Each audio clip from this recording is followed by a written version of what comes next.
वडोदरा दौरे पर PM Modi Spain के प्रधानमंत्री पेड्रो सांचेज के साथ किया टाटा एयरक्राफ्ट कॉम्प्लेक्स का उद्घाटन। टाटा एयरक्राफ्ट कॉम्प्लेक्स के उद्घाटन पर पीएम मोदी बोले, देश ने महान सपूत रतन टाटा को खोया, अगर आज वो हमारे बीच होते तो बहुत खुश होते। पीएम मोदी बोले, C295 एयरक्राफ्ट के प्रोडक्शन की फैक्ट्री भारत और स्पेन के संबंधों को मजबूती देगी। ये फैक्ट्री मेक इन इंडिया और मेक फॉर द वर्ल्ड के मिशन को भी सशक्त करेगी। पीएम मोदी बोले, भारत का डिफेंस एक्सपोर्ट 30 गुना बढ़ा, आज हम 100 से ज्यादा देशों को रक्षा सामग्री एक्सपोर्ट कर रहे हैं। वडोदरा में पीएम मोदी बोले, आज भारत में उद्योग को बल मिला है, भारत कई योजनाओं पर तेजी से काम कर रहा है। वडोदरा के लक्ष्मी विलास पैलेस में पीएम मोदी ने स्पेन के प्रधानमंत्री से की द्विपक्षीय मुलाकात, दोनों नेताओं के बीच कई ग्लोबल मुद्दों पर चर्चा। स्पेन के पीएम के साथ प्रतिनिधिमंडल की वार्ता में पीएम मोदी बोले, भारत और स्पेन की साझेदारी सदियों पुरानी, रक्षा, अर्थव्यवस्था, IT समेत कई क्षेत्रों में दोनों के बीच मजबूत सहयोग। वडोदरा में स्पेन पीएम पेड्रो सांचेज बोले, मेरी ये यात्रा भारत और स्पेन के द्विपक्षीय संबंधों को और मजबूत करेगी। भारत और स्पेन एक दूसरे के पूरक। वडोदरा में पीएम मोदी ने किया रोड शो, सड़क के दोनों ओर उमड़ी लोगों की भीड़। प्रधानमंत्री पेड्रो सांचेज भी रोड शो में शामिल रहे। वडोदरा में प्रधानमंत्री मोदी के रोड शो में उमड़ा जन सैलाब, लोगों ने लगाए मोदी मोदी के नारे। बिहार के पूर्णिया से निर्दलीय सांसद पप्पू यादव को जान से मारने की धमकी मिली। पप्पू यादव का दावा, लॉरेंस बिश्नोई के भाई ने व्हाट्सएप ऑडियो कॉल के जरिए धमकी दी। धमकी भरा ऑडियो सोशल मीडिया पर वायरल। इंडिया टीवी इस ऑडियो की पुष्टि नहीं करता। पप्पू यादव के मुताबिक लॉरेंस के नाम से 5 बार धमकी भरे कॉल आए। पप्पू यादव ने बिहार DGP को दी जानकारी। लॉरेंस गैंग से धमकी मिलने के बाद पप्पू यादव ने गृह मंत्री अमित शाह को लिखी चिट्ठी, Z श्रेणी की सुरक्षा की मांग की। लखनऊ में पुलिस हिरासत में मारे गए मोहित पांडे के परिवार से मिले सीएम योगी, हर संभव मदद का दिया भरोसा। सीएम योगी ने मोहित पांडे के परिवार को न्याय का आश्वासन दिया। पीड़ित परिवार बोला, सीएम ने 10 लाख की आर्थिक मदद, एक आवास और बच्चों की शिक्षा का आश्वासन दिया। मोहित पांडे की मौत के मामले पर बोले डिप्टी सीएम ब्रजेश पाठक, मामले में उच्च स्तरीय जांच के आदेश दिए हैं। सरकार पीड़ित परिवार के साथ है, आरोपी पुलिस अधिकारियों के खिलाफ केस दर्ज किया। मोहित पांडे की मौत पर बोले सपा चीफ अखिलेश यादव, पुलिस हिरासत का नाम बदलकर अत्याचार गृह रख देना चाहिए। थाने में मुख्यमंत्री एकनाथ शिंदे का नामांकन से पहले रोड शो, बड़ी संख्या में शामिल हुए लोग। कोपरी पाचपाकड़ी सीट से लड़ रहे हैं चुनाव। इंडिया टीवी से बातचीत में बोले महाराष्ट्र मुख्यमंत्री एकनाथ शिंदे, 40 साल से ठाणे की जनता मुझे समर्थन दे रही है, ये चुनाव जनता ने अपने हाथ में लिया है, भारी बहुमत से हमारी जीत होगी। महाराष्ट्र के डिप्टी सीएम अजीत पवार ने बारामती से दाखिल किया नामांकन, पार्टी के कई नेता मौजूद रहे। शरद गुट के युगेंद्र पवार से मुकाबला। नामांकन से पहले बोले अजीत पवार, कहा बारामती की जनता मेरे साथ भारी मतों से चुनाव जीतूंगा। बारामती सीट से एनसीपी शरद गुट के प्रत्याशी युगेंद्र पवार ने भरा पर्चा। शरद पवार ने भतीजे अजीत पवार के खिलाफ चुनाव में उतारा युगेंद्र को। राज ठाकरे के बेटे और माहिम सीट से MNS प्रत्याशी अमित ठाकरे सिद्धिविनायक मंदिर पहुंचे, दर्शन कर बप्पा का आशीर्वाद लिया। मुंबई की माहिम सीट से MNS प्रत्याशी अमित ठाकरे नामांकन दाखिल किया। पार्टी प्रमुख राज ठाकरे भी मौजूद रहे। महाराष्ट्र कांग्रेस नेता विजय वट्टीवार ने ब्रह्मपुत्री सीट से नामांकन दाखिल किया। नामांकन के दौरान भूपेश बघेल भी मौजूद रहे। महाराष्ट्र में महायुति का बड़ा दाव, शिंदे गुट ने वर्ली सीट पर आदित्य ठाकरे के खिलाफ मिलिंद देवड़ा को उतारा। 20 उम्मीदवारों की लिस्ट जारी की। शिंदे गुट ने संजय निरुपम को दिनशोडोशी में से टिकट दिया। अंधेरी पूर्वी सीट पर पूर्व बीजेपी नेता मुर्जी पटेल को खड़ा किया। कांग्रेस ने 14 उम्मीदवारों के ऐलान के साथ चौथी लिस्ट जारी की। 2 सीटों पर कैंडिडेट बदले। औरंगाबाद इससे मधुकर किशन राव देशमुख की जगह अब लाहू H शिवाले को टिकट, अंधेरी वेस्ट से सचिन सावंत की जगह अशोक जाधव को टिकट दिया गया।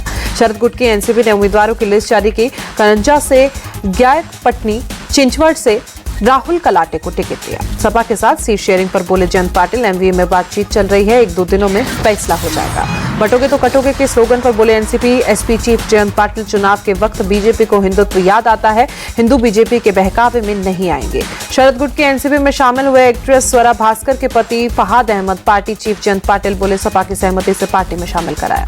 झारखंड बीजेपी प्रभारी और असम सीएम हेमंता बिस्वा शर्मा बोले झारखंड में बीजेपी चुनाव जीतेगी, संथाल परगना में NRC लागू करके घुसपैठियों को बाहर निकालेंगे। झारखंड चुनाव के लिए बीजेपी ने एक और लिस्ट जारी की। बरहीट से गमालियल हेम्ब्रम और टुन्नी से विकास महतो को प्रत्याशी बनाया गया। झारखंड बीजेपी अध्यक्ष बाबूलाल मरांडी ने धनबाद सीट से पर्चा भरा। नामांकन के दौरान पार्टी के कई नेता मौजूद रहे। जमशेदपुर वेस्ट से जेडीयू प्रत्याशी सरयू राय ने चुनाव प्रचार किया, घर घर जाकर जनता से वोट मांगे। जमशेदपुर वेस्ट से कांग्रेस उम्मीदवार बन्ना गुप्ता ने किया चुनाव प्रचार, घर घर जाकर जनता से वोट मांगे। तमिलनाडु में नीलगिरी पहुंची कांग्रेस नेता प्रियंका गांधी, नीलगिरी कॉलेज में छात्रों से मुलाकात की। वायनाड में प्रियंका गांधी का रोड शो, बड़ी संख्या में शामिल हुए लोग। पटना में सीएम आवास पर एनडीए नेताओं की बैठक, 4 सीटों पर होने वाले उपचुनाव को लेकर मंथन। बैठक में 2025 में होने वाले विधानसभा चुनाव पर चर्चा। मीटिंग में एनडीए के सांसद, विधायक और बड़े नेता मौजूद। पटना में एनडीए की बैठक पर बोले बीजेपी सांसद राजीव प्रताप रूडी। कहा 2025 में हमारी सरकार फिर बनेगी, नीतीश कुमार के नेतृत्व में हमें पूरा भरोसा।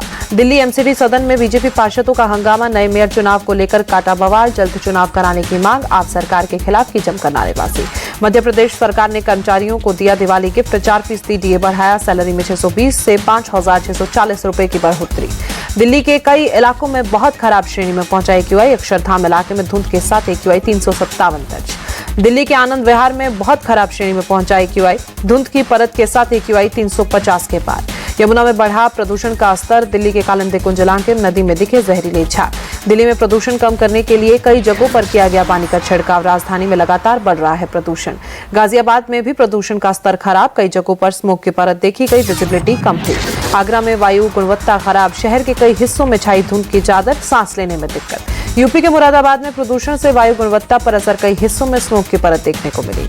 मुंबई में भी खराब स्तर पर पहुंचा प्रदूषण, कई जगहों पर दिखी स्मोक की परत, विजिबिलिटी बेहद कम। जम्मू कश्मीर के अखनूर में आतंकियों ने सेना की गाड़ी पर की फायरिंग, सुरक्षा बलों ने इलाके की घेराबंदी कर सर्च अभियान शुरू किया। सूत्रों के मुताबिक 3 से 4 आतंकियों ने गोलाबारी की। अखनूर से एक स्थानीय मंदिर के पास आतंकियों के छिपे होने की खबर। छत्तीसगढ़ के सूरजपुर में डबल मर्डर केस में एक्शन, मुख्य आरोपी कुलदीप साहू के अवैध निर्माण पर चला प्रशासन का बुलडोजर। महिला पहलवान और कांग्रेस विधायक विनीश फोगाट ने जींद यौन उत्पीड़न पर किया पोस्ट, लिखा जैसे पहलवान बेटियों के रक्षक ही उनके भक्षक हो गए थे, वही इस बार हरियाणा की बेटियों के साथ हरियाणा पुलिस में हो रहा है। भाजपा प्रदेश अध्यक्ष मोहन लाल बड़ोली ने एसपी जींद के खिलाफ शिकायत पर कहा, हम मामले की पूरी जांच करेंगे। जींद एसपी पर महिला कर्मचारियों ने लगाए यौन शोषण के गंभीर आरोप, मुख्यमंत्री एडीजीपी समेत अफसरों के नाम ईमेल के जरिए भेजी शिकायत। दिल्ली में एसएचओ और एक कांस्टेबल से मारपीट, बाइक सवार ने पुलिस कर्मियों से मारपीट की, चेकिंग के लिए पुलिस ने रोकी थी बाइक, वीडियो वायरल। जामिया में एक और वीडियो सामने आया, वीडियो में आसिफ को स्टंट से रोकते दिखी पुलिस, आसिफ ने एसएचओ नरपाल के मुंह पर भी मारा मुक्का। दिल्ली के जामिया नगर में एसएचओ से मारपीट मामले में पुलिस का एक्शन, हमला करने वाले आरोपी गिरफ्तार। दिल्ली पुलिस ने रियाजुद्दीन और बेटे आसिफ को गिरफ्तार किया, पुलिस ने आसिफ की बाइक भी सीज की। दिल्ली में बम्बीहा गैंग के शूटरों ने रानी बाग इलाके में एक व्यापारी के घर के बाहर की फायरिंग मामले की जांच में जुटी पुलिस। राजस्थान में गायों के लिए आवारा और बेसहारा जैसे शब्दों के उपयोग पर लगी रोक, अब निराश्रित गोवंश शब्द का होगा उपयोग, सीएम भजनलाल शर्मा ने दिए निर्देश। यूपी के वाराणसी पहुंचे केंद्रीय मंत्री धर्मेंद्र प्रधान, काशी विश्वनाथ मंदिर में पूजा अर्चना की। अफ्रीकी देश तंजानिया ने भारतीय उच्चायोग की अनोखी पहल, 30 स्थानीय स्कूली बच्चों को भारतीय संस्कृति से रूबरू कराया गया। हाई कमिश्नर विश्वदीप डे ने यूथ कार्यक्रम की शुरुआत की, बच्चों के साथ किया संवाद, दोनों देशों के ऐतिहासिक रिश्तों के बारे में जानकारी दी। अयोध्या में दीपोत्सव की तैयारियां तेज, राम की पैरी पर सजाए जा रहे हैं दीप। दीपोत्सव से पहले सज गई अयोध्या, पूरे शहर को रंग बिरंगी रोशनी से सजाया गया। शहरों के किनारे शानदार लाइटिंग, रोशनी से घाट भी जगमगा उठे। मदुरै से बाजारों में दिवाली से पहले बढ़ी रौनक, पश्चिम मासी स्ट्रीट पर खरीदारी के लिए उमड़ी भीड़। बाजारों में भीड़ की वजह से पैर रखने की जगह नहीं, पुलिस ने किए सुरक्षा के इंतजाम।